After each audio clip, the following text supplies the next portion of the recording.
തൂത ഭഗവതി ക്ഷേത്രത്തിൽ നടന്ന അഷ്ടദ്രവ്യ മഹാഗണപതി ഹോമവും ആനയൂട്ടും ഭക്തിനിർഭരമായി. നിരവധി ഭക്തരാണ് വിശേഷാൽ ദിനത്തിൽ ക്ഷേത്രത്തിലെത്തിയത്.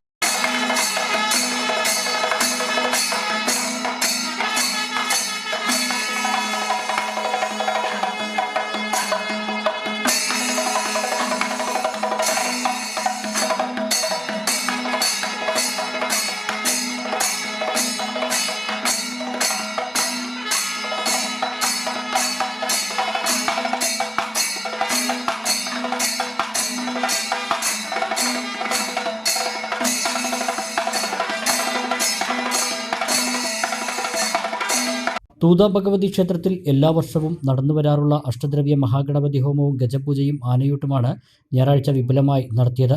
നാരായണമംഗലത്ത് അമയൂർ മനയ്ക്കൽ രാമൻ ഭട്ടതിരിപ്പാടിൻ്റെ മുഖ്യ കാർമ്മികത്വത്തിലായിരുന്നു ചടങ്ങുകൾ. പുലർച്ചെ 4 മണി മുതൽ 1008 നാളികേരം ഉപയോഗിച്ച് അഷ്ടദ്രവ്യ മഹാഗണപതി ഹോമം നടന്നു. തുടർന്ന് അഷ്ടപതി, 7 മണിക്ക് ഉഷപൂജ, 8 മണിക്ക് ഗജപൂജ, 9 മണിക്ക് ആനയൂട്ട് എന്നിവ നടന്നു. 3 ഗജവീരന്മാരാണ് ആനയൂട്ടിൽ പങ്കെടുത്തത്. ഭക്തജനങ്ങൾക്ക് പ്രഭാത ഭക്ഷണവും ഒരുക്കിയിരുന്നു.